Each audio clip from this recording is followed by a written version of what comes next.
সবাইকে স্বাগত জানাচ্ছি আমাদের হাতে থাকা সর্বশেষ আন্তর্জাতিক সংবাদ ও বিশ্লেষণে। আপনাদের সাথে আছি আমি আমির হামজা। এটি একটি লাইভ টিভি নিউজ বুলেটিন, সরাসরি স্টুডিও থেকে। আসসালামু আলাইকুম।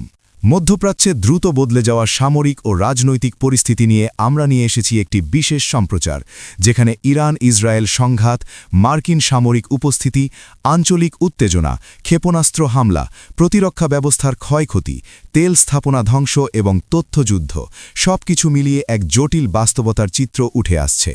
এই মুহূর্তে বিশ্ব রাজনীতির সবচেয়ে আলোচিত বিষয়গুলোর একটি হচ্ছে ইরানের অভ্যন্তরীণ নেতৃত্ব পরিবর্তন ও সেই সঙ্গে যুদ্ধ পরিস্থিতির নতুন মোড়।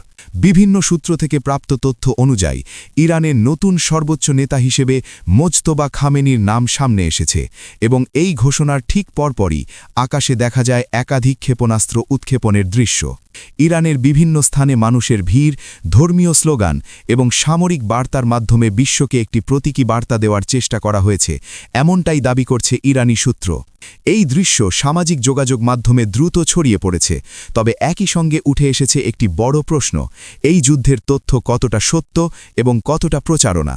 কারণ সাম্প্রতিক সময়ে বহু ভিডিও ও ছবি নিয়ে বিতর্ক দেখা দিয়েছে, যেগুলোর কিছু কৃত্রিম বুদ্ধিমত্তা বা পুরনো ফুটেজ থেকে তৈরি বলে অভিযোগ উঠেছে।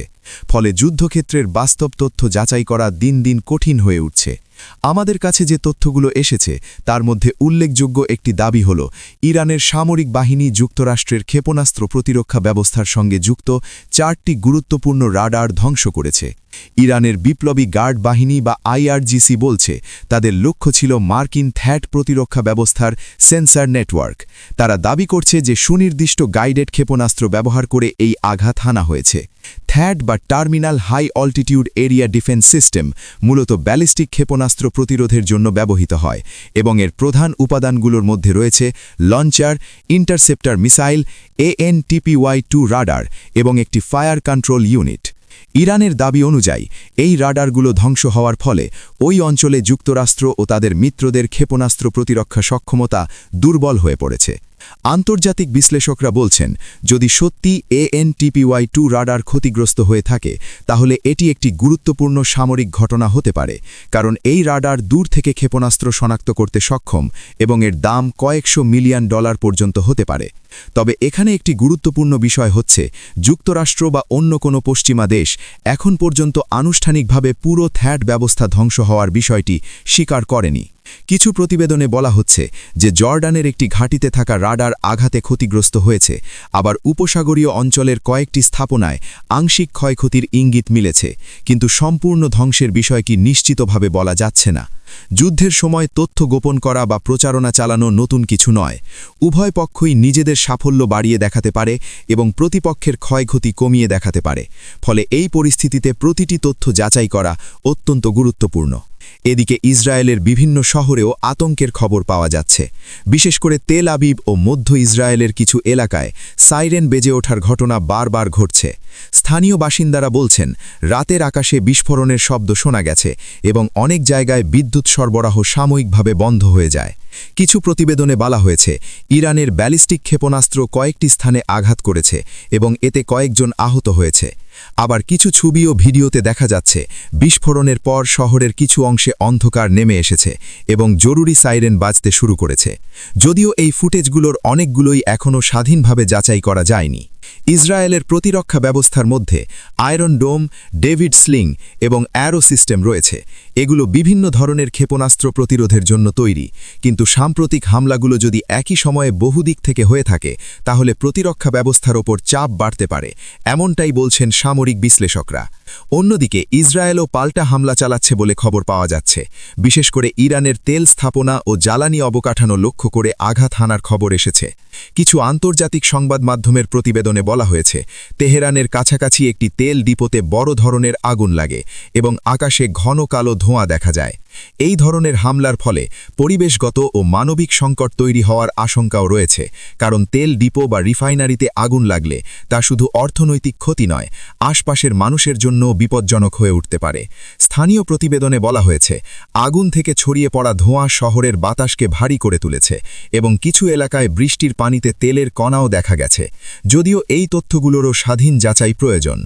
এদিকে যুক্তরাষ্ট্রের রাজনৈতিক অঙ্গনেও এই সংঘাত নিয়ে তীব্র প্রতিক্রিয়া দেখা যাচ্ছে।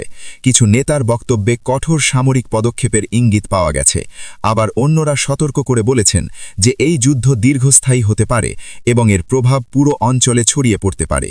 ইতিহাস বলে, মধ্যপ্রাচ্যের যে কোনো বড় সংঘাত দ্রুত আন্তর্জাতিক রূপ নিতে পারে, কারণ এখানে বহু দেশের সামরিক ও অর্থনৈতিক স্বার্থ জড়িত। বিশ্লেষকরা বলছেন, বর্তমান পরিস্থিতিতে শুধু সামরিক সংঘর্ষই নয়, তথ্যযুদ্ধ সমান গুরুত্বপূর্ণ হয়ে উঠেছে। সামাজিক যোগাযোগ মাধ্যমে প্রচারিত অনেক ভিডিও পরে ভুয়া বা পুরনো বলে প্রমাণিত হয়েছে। কখনো ইউক্রেনের যুদ্ধের ভিডিও অন্য সংঘাতের নামে প্রচার করা হয়েছে, আবার কখনো কৃত্রিমভাবে তৈরি করা দৃশ্য ছড়িয়ে দেওয়া হয়েছে। এর ফলে সাধারণ মানুষ বিভ্রান্ত হচ্ছে এবং প্রকৃত পরিস্থিতি বোঝা কঠিন হয়ে পড়ছে। এদিকে ইরানের ভেতরেও জনমতের একটি বিশেষ চিত্র দেখা যাচ্ছে। কিছু স্থানে মানুষ রাস্তায় নেমে নতুন নেতৃত্বের প্রতি সমর্থন জানাচ্ছে এবং একই সঙ্গে দেশের পুরনো নেতৃত্বের স্মৃতিও তুলে ধরছে। জনসমাবেশে বিভিন্ন স্লোগান শোনা যাচ্ছে এবং অনেকেই বলছেন যে তারা দীর্ঘ যুদ্ধের জন্য প্রস্তুত। আইআরজিসির কিছু আধিকারিকও ইঙ্গিত দিয়েছেন যে এই সংঘাত কয়েক মাস পর্যন্ত দীর্ঘায়িত হতে পারে। অন্যদিকে আন্তর্জাতিক কূটনীতিতেও নীরব তৎপরতা চলছে। বিভিন্ন দেশ সংঘাত কমানোর জন্য আলোচনা চালিয়ে যাচ্ছে, যদিও এখনও বড় কোনো সমঝোতার খবর পাওয়া যায়নি। জাতিসংঘের কয়েকজন কর্মকর্তা উদ্বেগ প্রকাশ করে বলেছেন যে এই সংঘাত যদি আরও বিস্তৃত হয় তাহলে এটি আঞ্চলিক স্থিতিশীলতার জন্য বড় হুমকি হয়ে উঠতে পারে। এই পুরো পরিস্থিতিতে একটি বিষয় পরিষ্কার, যুদ্ধ শুধু যুদ্ধক্ষেত্রে সীমাবদ্ধ থাকে না, এটি অর্থনীতি, রাজনীতি, জ্বালানি বাজার, পরিবেশ এবং সাধারণ মানুষের জীবন সবকিছুর ওপর প্রভাব ফেলে। তেল স্থাপনার ওপর হামলা হলে বিশ্ববাজারেও এর প্রভাব পড়তে পারে, কারণ মধ্যপ্রাচ্য বৈশ্বিক জ্বালানি সরবরাহের একটি গুরুত্বপূর্ণ কেন্দ্র।